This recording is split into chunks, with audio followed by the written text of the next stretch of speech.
Bonjour, je m'appelle Gertrude, je suis infirmière affranchie depuis le 28 février 2022. Aujourd'hui, j'ai envie de vous parler de l'alimentation contre la fatigue. N'oubliez pas de liker en bas de la vidéo et de vous abonner pour que je puisse avoir plus de visibilité sur YouTube. Je vous remercie à l'avance. Quand on est fatigué, la première des choses à faire, c'est de se reposer pour récupérer en énergie. Mais des fois, cela ne suffit pas.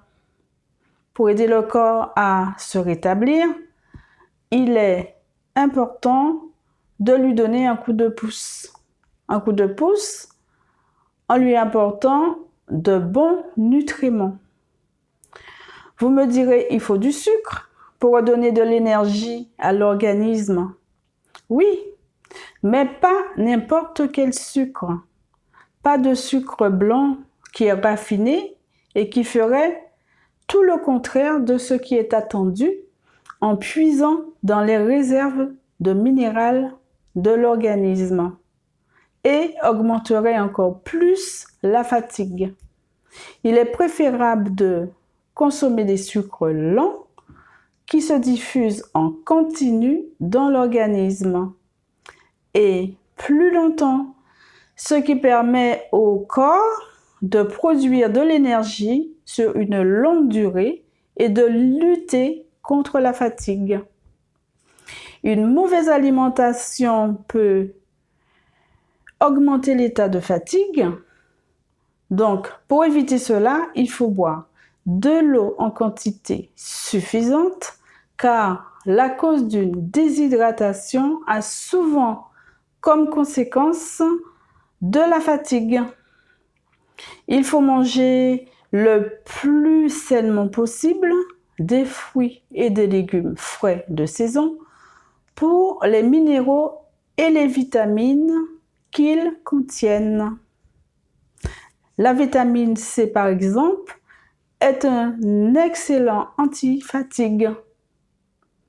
Il faut un apport en fer pour permettre le transport de l'oxygène pour l'énergie des cellules.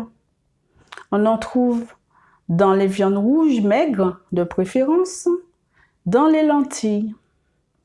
Il faut aussi des céréales de préférence complètes, pas les sucres lents qu'elles contiennent, des huiles végétales pour l'apport en acides gras, des fruits secs pour leur richesse en bons sucres, en magnésium et en sélénium.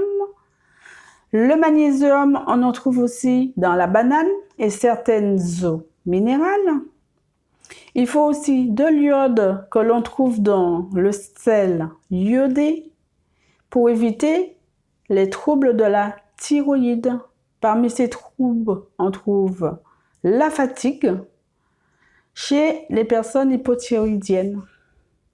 Ne pas oublier d'agrémenter vos plats et vos tisanes avec des épices comme la cannelle, le gingembre, l'anis étoilé, pour avoir un coup de fouet tonique et d'autres bienfaits sur la santé. Pour finir, il faut réduire le stress qui est consommateur d'énergie en pratiquant une activité, si possible en extérieur, pour se défouler et s'oxygéner le cerveau. Voilà. Ma vidéo se termine. Je vous dis à bientôt pour une nouvelle vidéo en lien avec la santé prochainement.